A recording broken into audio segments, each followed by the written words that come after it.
अस्सलाम वालेकुम बच्चों, वेलकम टू डिप्स विचुअल class first year, subject biology. I am miss Sadar. Chapter हमने स्टार्ट किया था लास्ट वीडियो में सेल स्ट्रक्चर एंड फंक्शन के बारे में।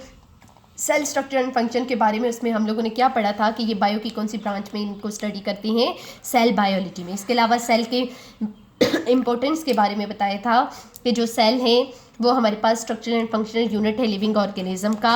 लिविंग ऑर्गेनिज्म स्ट्रक्चरली भी सेल से मिलकर बनती हैं और फिर वो जब स्ट्रक्चरली सेल से मिलकर बनती हैं तो इस काबिल होती हैं कि वो अपना फंक्शन परफॉर्म कर सकती हैं। इसके अलावा हम लोगों ने लास्ट वीडियो में सेल थ्योरी के बारे में, उसके मेन पॉइंट्स के बारे में पढ़ा था। 4 मेन पॉइंट्स थे कि लिविंग ऑर्गेनिज्म वन या एक या एक से ज़्यादा सेल से मिलकर बनती हैं। इसके अलावा प्री एग्जिस्टिंग सेल ही डिवाइड होकर डॉटर सेल बनती हैं और हेरिडिटी मटेरियल पेरेंट से ऑफस्प्रिंग में ट्रांसफ़र होता है। और इसके अलावा सारे मेटाबॉलिक प्रोसेसेस सेल के अंदर परफॉर्म होती हैं। ठीक है। और हम लोगों ने सेकंड जो टॉपिक लास्ट वीडियो में स्टार्ट किया था वो टेक्निक्स के बारे में था कि सेल बायोलॉजी में सेल को स्टडी करने के लिए, सेल के स्ट्रक्चर को, सेल के फंक्शन को हम लोग डिफरेंट टेक्निक्स यूज़ करते हैं। जिसमें सबसे पहली टेक्निक्स हम लोगों ने माइक्रोस्कोपी के बारे में पढ़ा था कि माइक्रोस्कोपी ऐसी फील्ड, ऐसी टेक्निक है जिसमें हम लोग माइक्रोस्कोप को यूज़ करके किसी भी ऑब्जेक्ट को ऑब्जर्व करते हैं। ठीक है। और माइक्रोस्कोप की डिफरेंट टाइप्स पढ़ी थी, इलेक्ट्रॉन माइक्रोस्कोप, और लाइट माइक्रोस्कोप के बारे में, और इलेक्ट्रॉन माइक्रोस्कोप की further 2 types, scanning electron microscope और ट्रांसमिशन इलेक्ट्रॉन माइक्रोस्कोप के बारे में पढ़ा था। आज हम लोग अपनी न्यू टेक्निक स्टार्ट करती हैं और वो कौन सी है? स्टेनिंग। ठीक है। स्टेनिंग जो है, अगर हम लोग देखें तो मोस्ट जो बायोलॉजिकल स्ट्रक्चर हैं, सेल वगैरह और सेल के जो कंपोनेंट्स, ऑर्गेनेलीज वगैरह आती हैं, ये ट्रांसपेरेंट होते हैं। ट्रांसपेरेंट का मतलब क्या होता है? ये कलरलेस होती हैं, इनका कोई भी कलर नहीं होता, बिल्कुल वाटर की तरह। ठीक है।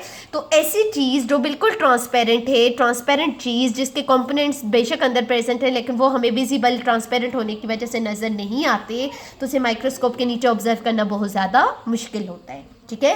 तो साइंटिस्ट ने क्या किया है, इन ट्रांसपेरेंट स्ट्रक्चर को माइक्रोस्कोप के नीचे इजीली विजिबल करने के लिए उन्हें क्या कर देती हैं? कलर कर देती हैं। ठीक है।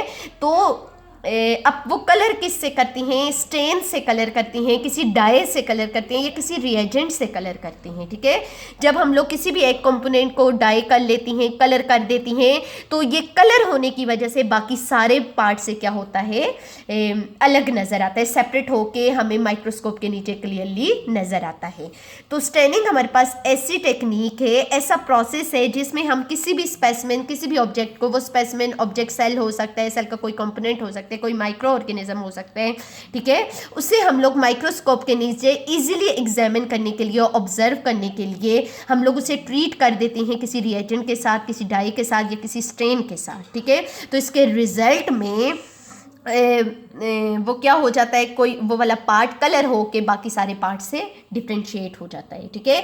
तो स्टेनिंग हमारे पास ऐसी टेक्निक है जिसमें हम लोग किसी भी पार्ट को स्टेन से कलर कर देते हैं। ठीक है। तो स्टेन से कलर करने की वजह से इस टेक्निक को क्या बोलते हैं? स्टेन। क्लियर हो? नीचे हम लोग इसके बाद हम लोग देखते हैं 2 मेन चीज़ें, डाई और स्टेन। डाई जो है, वैसे भी आप लोग नाम यूज़ करते हो, जैसे हम कपड़ों को डाई करवा देते हैं, बालों को डाई वगैरह करवा देते हैं। इसके अलावा पेंट वगैरह में जो डाई वगैरह यूज़ होती हैं, उसमें और स्टेन में फ़र्क है। फ़र्क क्या है? जो डाई हमारे पास है या स्टेन है, इन दोनों में जो मेन ग्रुप प्रेजेंट होते हैं वो 2 ग्रुप प्रेजेंट होते हैं, क्रोमोफोर एंड ऑक्सोक्रोम। क्रोमोफोर जो है ये डाई और स्टेन के कलर को कंट्रोल कर रहा होता है। ठीक है। आपको पता है डिफरेंट कलर के डाई, डिफरेंट कलर के स्टेन होते हैं। रेड कलर को होता है, ब्राउन कलर को होता है, गोल्डन कलर को होता है, सिल्वर कलर को होता है। ये सारा किसकी वजह से होता है? उसके क्रोमोफोर ग्रुप की वजह से, वो उसके कलर को कंट्रोल करता है। सेकेंड जो ग्रुप होते हैं वो ऑक्सोक्रोम। ऑक्सोक्रोम ग्रुप हमारे पास जो डाई और स्टेन की सॉल्युबिलिटी नेचर को क्या कर होता है? कंट्रोल कर होता है। लेकिन अब डाई और स्टेन में फ़र्क क्या है? ये दोनों ग्रुप तो दोनों में प्रेजेंट हैं। डाई में फ़र्क ये है कि डाई में ये दोनों ग्रुप एक तीसरे ग्रुप के साथ प्रेजेंट होते हैं जिसे बेंजीन रिंग बोलते हैं, जबकि स्टेन में ये वाली बेंजीन रिंग एब्सेंट होती है। उसमें ये 2 ग्रुप किसी भी तीसरे ग्रुप के साथ अटैच नहीं होते। तो डाई में ये तीसरे ग्रुप में अटैच होने के साथ इसकी जो नेचर होती है वो लिविंग ऑर्गेनिज्म के लिए टॉक्सिक हो जाते हैं, यानी इसे हम फिर लिविंग ऑर्गेनिज्म पे यूज़ नहीं कर सकते। ये लिविंग ऑर्गेनिज्म को क्या कर सकते हैं? नुकसान पहुंचा सकते हैं। जबकि स्टेन में ये 3rd ग्रुप एब्सेंट होने की वजह से उसकी नेचर नॉन टॉक्सिक होती है और इसे हम लोग लिविंग मटेरियल को कलर करने के लिए यूज़ कर सकते हैं। ठीक है। तो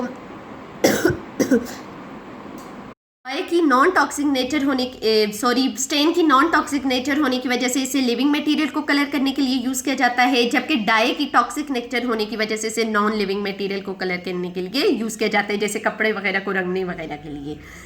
मोस्ट इंपॉर्टेंट चीज़ यहाँ पे जो ये दो ग्रुप हैं, क्रोमोफोर ग्रुप डाई या स्टेन के कलर को कंट्रोल कर होता है, जबकि ऑक्सोक्रोम ग्रुप जो है डाई या स्टेन की सॉल्युबिलिटी प्रॉपर्टीज को कंट्रोल कर होता है।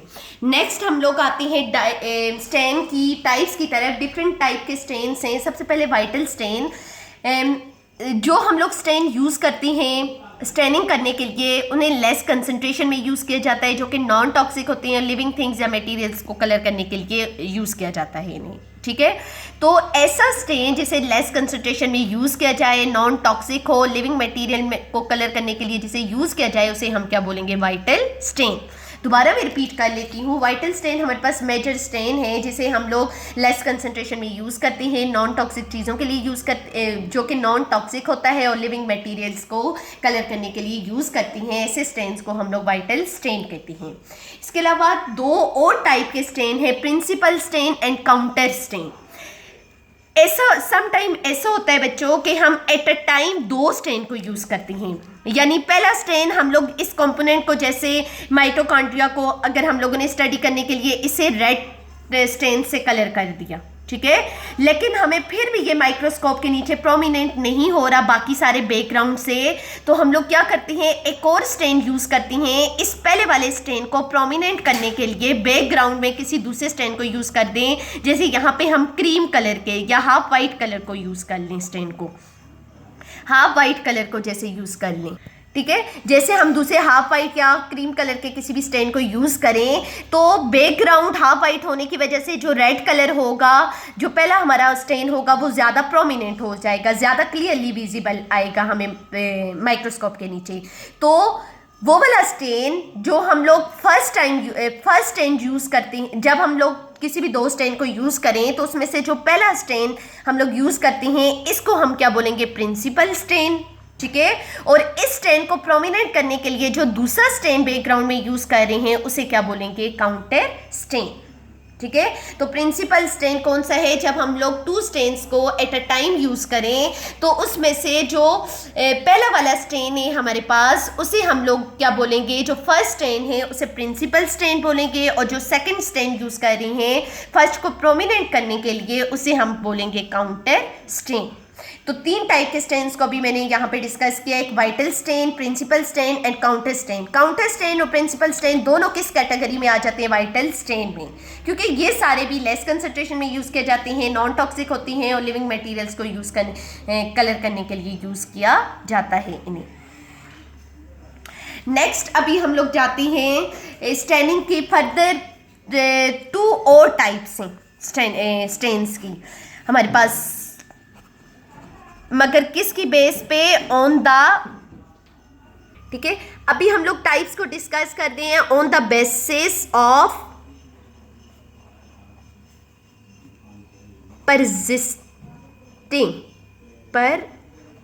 परसिस्टिंग, यानी रहने की बेस पर स्टेनिंग की फर्दर टू टाइप्स हैं स्टेन की। एक हमारे पास आ जाता है परमानेंट स्टेन, एक हमारे पास आ जाता है टेम्पररी स्टेन।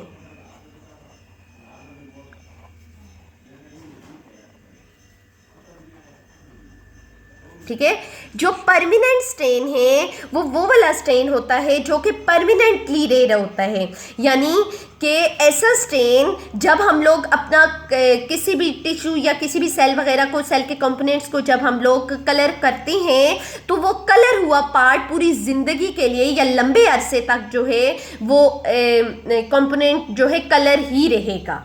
यानी कि जब हम लोग उस टिश्यू, उस कंपोनेंट वगैरह को वॉश करेंगे वाटर के साथ, किसी भी अल्कोहल वगैरह के साथ, तो उसमें से वो वाला स्टेन, वो वाला कलर जो है वो ख़त्म नहीं होगा। ठीक है, तो हमारे पास परमानेंट स्टेन कौन सा है? दो stain that can't be removed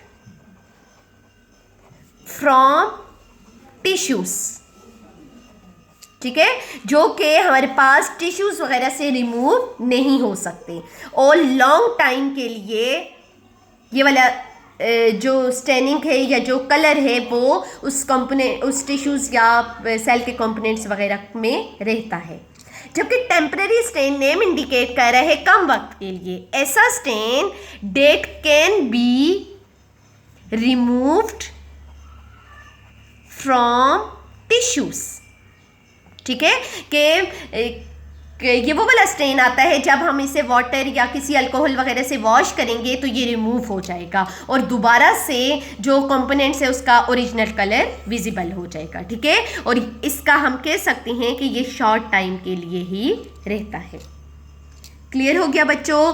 तो ये था आज हमारे पास सारा परमानेंट और जैसा आपकी बुक में बताया हुआ है परमानेंट स्टेन और टेम्पररी स्टेन की कुछ टाइप्स बताई हुई हैं, जैसे एनालिन ब्लू है, aniline blue, borax carmine, eosin, Feulgen stains, Leishman's, methylene blue, safranin, ये सारी कौन सी कैटेगरी में आ जाते हैं? Permanent stain. यानी कि जब एक दफ़ा हम लोग इन्हें यूज़ कर लें किसी भी टिश्यूज़ वगैरह को कलर करने के लिए तो ये उसकी टिश्यूज़ वगैरह की बॉडी से रिमूव नहीं होती। ठीक है, जबकि टेम्पररी स्टेन कौन से हैं? Aniline sulphate, iodine solution, Schultze solution जो कि क्लोरीन, जिंक और आयोडीन से बना होता है। ये वाली जो स्टेन है ये टेम्पररी स्टेन है और इसे हम लोग इजीली जो है टिश्यूज़ को कलर करने के बाद रिमूव कर सकते हैं। ठीक है, यहाँ पे एक और लास्ट चीज़ और मोस्ट इम्पॉर्टेंट चीज़ कि हर स्टेन जो है वो स्पेसिफिक होता है। स्टेन जो है ये स्पेसिफिक होता है स्पेसिफिक कंपोनेंट के लिए। जैसे बच्चों आपके यहाँ बुक में भी बताया हुआ है aniline blue final colour blue देता है। ठीक है, लेकिन ये स्पेसिफिक होता है फंगल हाइफी के लिए और स्पोर्स वगैरह के लिए। ये क्या चीज़ें हैं? ये इंशाल्लाह आगे आप लोगों के चैप्टर्स में पढ़ेंगे। जैसे बोरेक्स कैरामाइन है, पिंक कलर फाइनल कलर है और न्यूक्लियस वगैरह को, या ओबिलिया कॉलोनी, ओबिलिया हमारे पास एक इनवर्टिब्रेट्स एनिमल है। ठीक है, इनको कलर करने के लिए यूज़ किया जाता है। तो यहाँ पे मैंने क्या चीज़ बताई है कि हर स्टेन हर कंपोनेंट के लिए स्पेसिफिक होता है। बोरेक्स कैरामाइन सिर्फ और सिर्फ न्यूक्लियाई को और ओबिलिया की कॉलोनी को ही कलर करेगा। ये कभी भी डीएनए को या ब्लड सेल्स को कलर नहीं करेगा। ठीक है, ये स्पेसिफिक होगा किसके लिए? न्यूक्लियस के लिए। ये स्पेसिफिक होगा किसके लिए? ओबिलिया कॉलोनी के लिए। अब क्यों स्पेसिफिक है? क्योंकि ऐसा है बच्चों कि हर सेल के डिफरेंट कंपोनेंट्स होती हैं। सेल के डिफरेंट कंपोनेंट्स होती हैं, जैसे माइटोकॉन्ड्रिया, गोल्जी बॉडीज, न्यूक्लियस। ठीक है, अब न्यूक्लियस के अपने कंपोनेंट्स होते हैं। न्यूक्लियस में अपनी टाइप की प्रोटीन, अपने टाइप के सेलुलर कंपोनेंट्स प्रेजेंट होते हैं। कार्बोहाइड्रेट्स आ जाता है, आरएनए, डीएनए वगैरह अपना आ जाता है।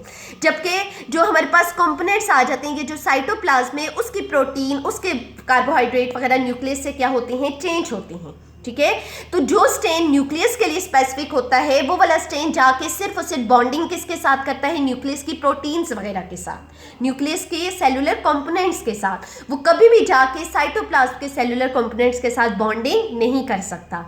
जब वो बॉन्डिंग नहीं कर सकता तो वो फिर किसी भी कलर को यहाँ पे शो नहीं कर सकता। यहाँ पे ये बॉन्डिंग करके उसका कलर क्या कर देता है? चेंज कर देता है।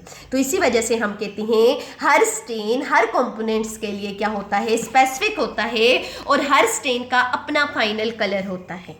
ठीक है, जैसे कुछ हमारे पास ब्लू कलर देते हैं, कुछ पिंक देते हैं, कुछ रेड देते हैं। ठीक है, तो ये सारे हमारे पास स्पेसिफिक होता है। तो आज का हमारा टॉपिक बच्चों क्या था? आज हम लोगों ने देखा स्टेनिंग के बारे में।